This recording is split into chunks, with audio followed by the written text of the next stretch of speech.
"Mom, what's that over there?" my daughter asked as we returned home from my parents' house. We were met with piles of trash bags in front of our entrance. As we got closer, I realized these bags contained our belongings, thrown together carelessly like trash. Confused, I exclaimed, "What's this? Why is this happening?"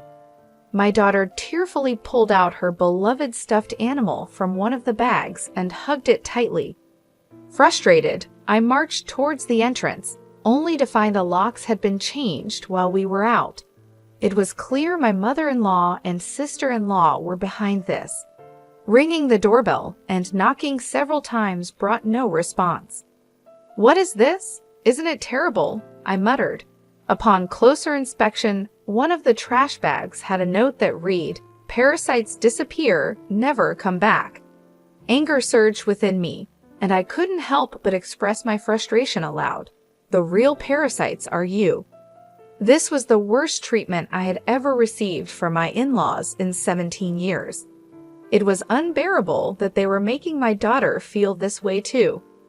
My patience exhausted, boiling with anger, I loaded our belongings into the car, and we returned to my parents' house. "I will never come back to this house again," I declared. "I'm looking forward to seeing what happens to the parasites when their host is gone." My name is Olivia. I am currently 45 years old. I live with my husband, daughter, and my husband's mother and sister. I can't say we live happily. I work from home, but this house is never peaceful. The issue lies with my mother-in-law and sister-in-law, Hannah. They have disliked and ignored me for over 12 years. As my daughter Megan grew up, it bothered me less and less. I mainly work as a personal consultant. I started as a fortune teller, but as my blog became popular, I began getting more questions about attracting customers. This led to my current job. I met my husband Jake through a friend's introduction when I was training to be a fortune teller.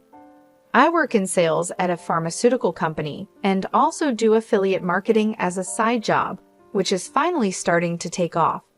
Jake gave me great advice on attracting customers when I struggled with fortune telling. Attracted by his kindness, we started dating and got married a year later. Our income wasn't great at that time, but Jake always supported me. I'm so glad I married Jake. I truly felt this way. Living with my in-laws started about a year after we got married. It began when my father-in-law, who had been healthy, suddenly passed away. My mother-in-law felt insecure about the future and asked my husband to live with us. We agreed to live together in exchange for her taking care of the household chores. At first, my mother-in-law welcomed us and was happy. I hoped we would get along well, but I was wrong. 4 months later, she began completely ignoring me, maybe because she was unhappy that I wasn't helping with the housework. Soon, my sister-in-law Hannah also started ignoring me. I didn't mind being ignored, but my mother-in-law's tendency to involve others was challenging. Not only did Hannah hear about it, but even neighbors and relatives were informed that my daughter-in-law stays at home but says she's working, leaving all the housework to me. If I stayed even a little, she would talk back 100-fold, so I just ignored her. To make matters worse, my mother-in-law would suggest to others, "You better not talk to her too, it'll be troublesome." As a result, people around the in-law house began giving me only cold responses to my greetings. I felt isolated, and it became very difficult. Despite my pleas to stop spreading strange rumors, my words were completely ignored. Although my mother-in-law's attitude softened slightly when my daughter Megan was born 3 years after we started living together, her overall stance towards me hardly changed. However, she was very fond of Megan, and having her help with household chores and childcare was a huge relief as my work became busier. Around the same time, my husband Jake's side business started to struggle, and he seemed unable to adapt to changes in the affiliate marketing market. He approached me saying, "Olivia, can you increase your contribution to the monthly expenses a bit?" I agreed and mentioned that my consultations were increasing and my new methods were working well. Even though I was willing to help boost his sales, Jake insisted on handling it alone, saying, "I think I'll try it on my own. I'm really sorry." From the start of our marriage, we agreed that Jake would manage the household finances.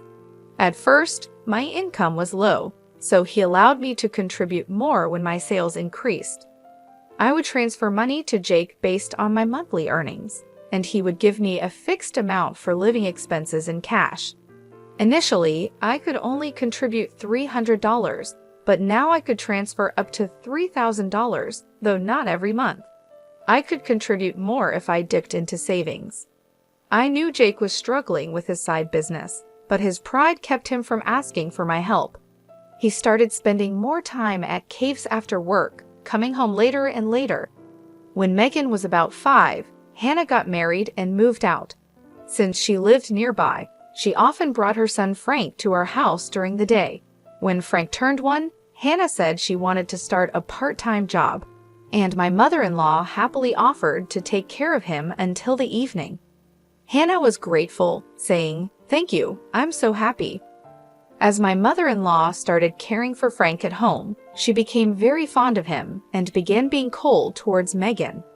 When they fought, my mother-in-law would scold Megan and compare her unfavorably to Frank. Over time, Megan started playing near me and began to dislike my mother-in-law's behavior. I spoke up, saying, "Talk to your mother. Megan and Frank are both her grandchildren. She should treat them the same." Megan is already a big sister in elementary school. However, my mother-in-law's focus shifted, and she approached me, saying, "Things are tough at the company right now. We might not get bonuses, so could you contribute a bit more?" Despite the challenges, my blog's client attraction was successful, and I started receiving more consultations as a consultant, earning far more than I did as a fortune teller. When Jake asked for additional financial support, I responded, "I'm already contributing $4,000 a month. Isn't that enough?" "Yeah, I'm embarrassed to say, but my salary has decreased, and the side business isn't going well." "Don't be secretive," I said. "We are a couple. We should support each other in tough times." "I'm really ashamed. Thank you." Later, the amount I contributed gradually increased, and eventually, I was transferring $5,000 a month to Jake. Still, not wanting to hurt his pride, I let Jake continue to manage the finances. When Megan was in 7th grade, Hannah came back home with Frank. It seems Hannah got divorced due to her infidelity, but I don't know the details. By this time, Megan could help around the house, so household chores were divided among each family member. Being ignored by my mother-in-law and Hannah continued, but it no longer bothered me. It's unfortunate that I couldn't give Megan her own room when she started middle school, as Hannah's return meant we ran out of rooms. One night, while discussing which tutoring school Megan should attend for middle school, Hannah suddenly said, "Hey, tutoring is expensive. Why doesn't Megan study by herself? Could you stop making such comments? I'm paying for the tutoring, so it's none of your business." "What? Olivia is paying? Impossible. You don't earn anything. Jake said he's supporting you. You're just a leech, aren't you? Haha, you married him because he has money, right?" "Exactly. Jake told me not to speak ill of Olivia, but that's just shameless." My mind was filled with questions. What does this mean? What has Jake been telling his mother and the others? Jake is the one supporting this house financially? It's about time we put an end to the parasite's lifestyle. I feel bad for Megan, but if we pay for her tutoring, we won't be able to pay my compensation. Not be able to pay? Are you saying our house is paying for your compensation, Hannah? Jake said he would pay for it. You should spend your money on Frank. I began to understand the deception and felt my anger rising. My husband had always managed our household finances, and my mother-in-law had taken care of the household chores and childcare until Megan grew up, so I thought they knew I was also contributing to the household expenses. Is Jake bearing all the expenses of this house, including your living expenses and the compensation Hannah is supposed to pay. Be quiet. It's only natural for a family.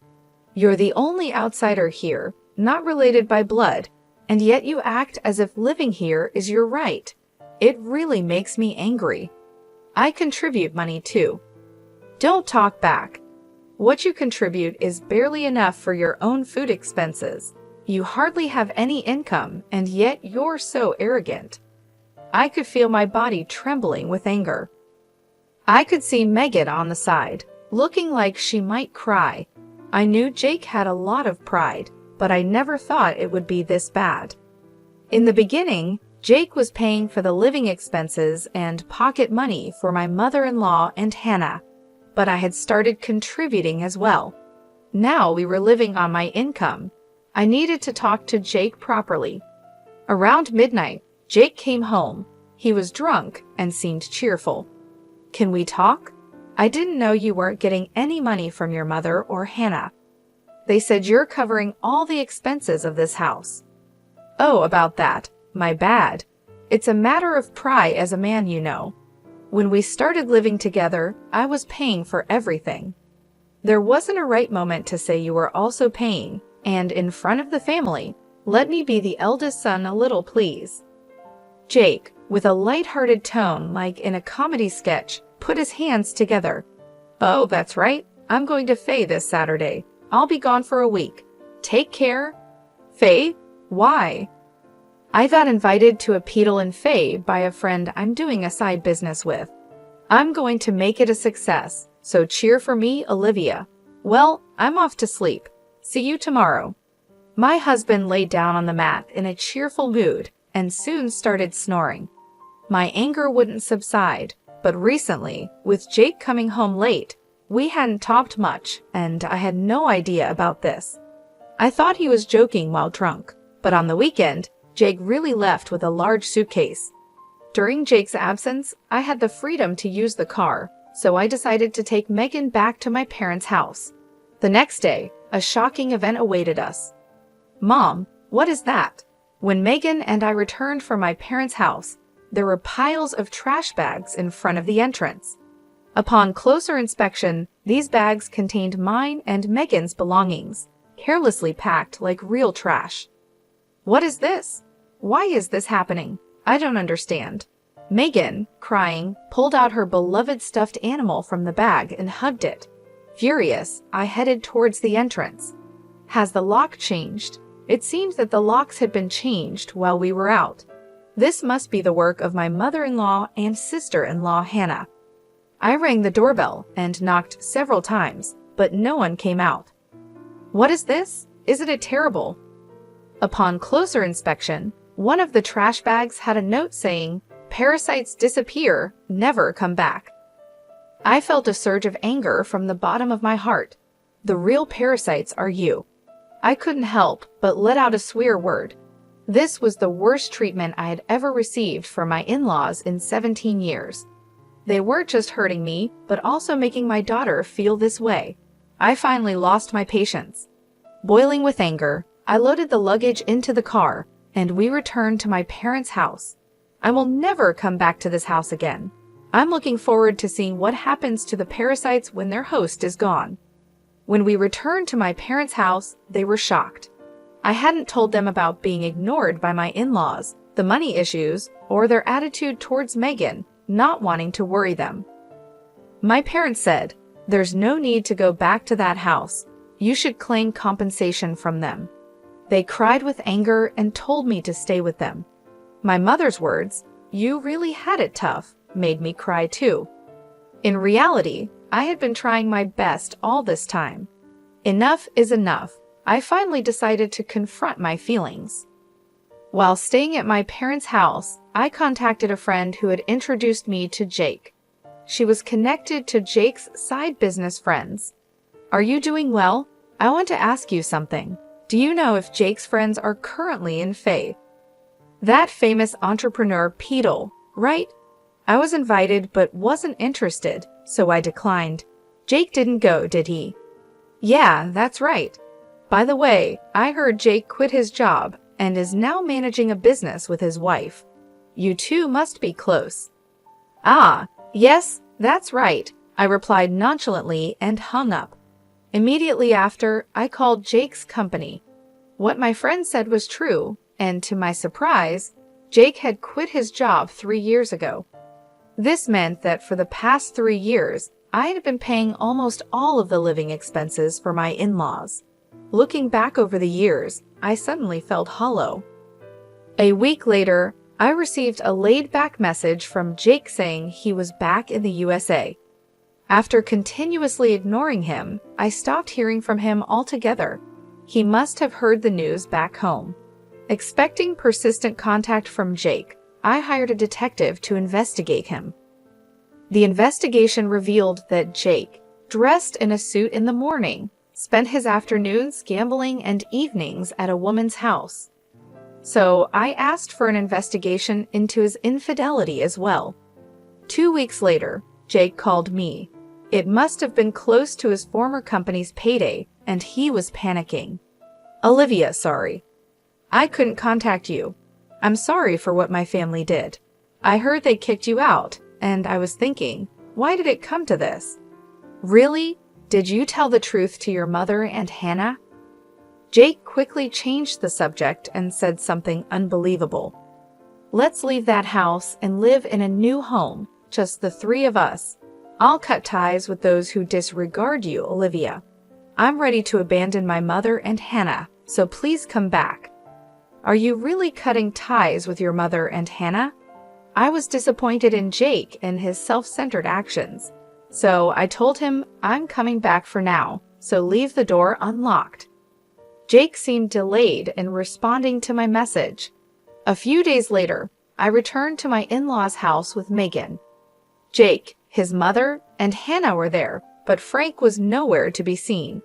I was relieved that Frank didn't have to witness the adults' ugly arguments. When Jake made some remarks, I ignored the displeased pair and took out a divorce form from my bag. I confronted the surprised Jake. "I heard you quit your job without telling me. Since we're supposedly managing a business together, does that mean the $5,000 I've been transferring every month was actually your salary?" Jake tried to excuse himself. "No, that's not it. I told you the business was in trouble, right? So I decided to quit before getting fired." "Really? I heard you quit 3 years ago, right? I called your company and it's still not bankrupt." Jake fell silent. I pressed further. "By the way, what role do you play in our joint business? Management? Are you the accountant?" Jake became increasingly uneasy and started sweating. "Jake is supporting the whole family, isn't he, Mother? He quit his job. His side business isn't going well, and yet it's a mystery where the money is coming from. I'm leaving, but please continue to get financial support from Jake." My mother-in-law and Hannah's faces turned pale. "But the other day on the phone, you were crying and begging to save only yourself, saying you'd cut ties with your mother and sister." "Haha, but that won't happen. I'm also discarding Jake here." "What do you mean? I don't understand." "Jake hasn't been going to work. That's a lie. He leaves in a suit, and Olivia was supporting the household." "It's true. Olivia has been paying for everything for years. I'm unemployed now and not doing any side business. We're going to have a hard life because you kicked Olivia out. We could have had an easy life without working if you hadn't done anything unnecessary." "What do you mean by that? You were planning to abandon us, weren't you?" Jake's response made my mother-in-law and Hannah furious, and they started arguing. While they caused a commotion, Megan and I began to take action. I came to pick up some forgotten items. I took a cleaning robot bought within the last 5 months, an expensive microwave favored by my mother-in-law, and the beauty device Hannah had gotten from Jake. "Wait, that's mine."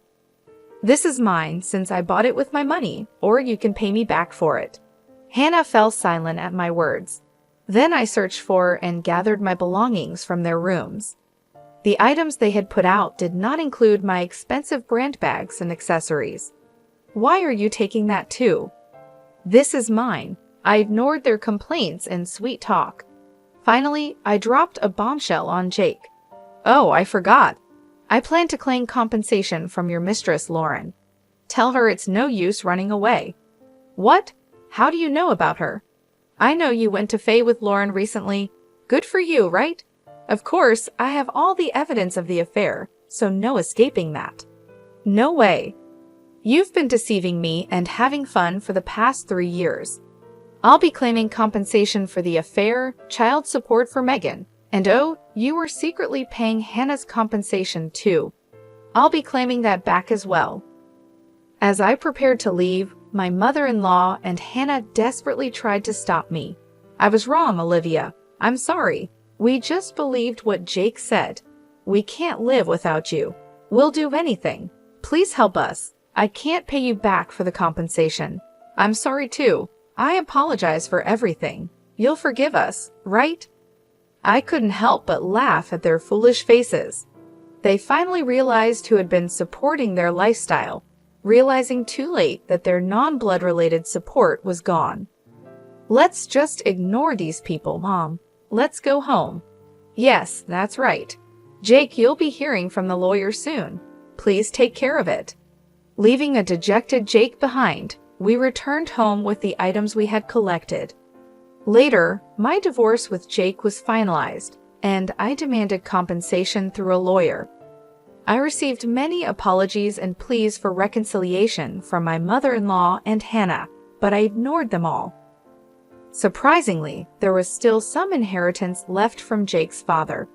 The fact that they had been living off my money without using their own made me angry again.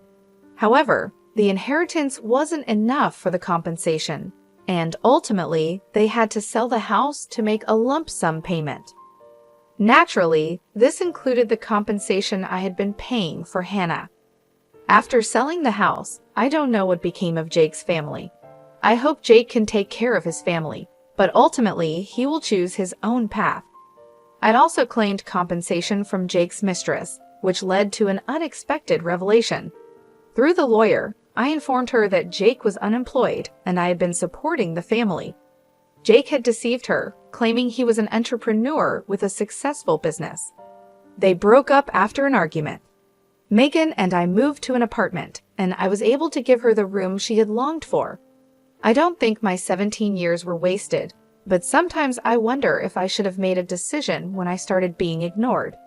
Now I feel happy that my home is a peaceful place,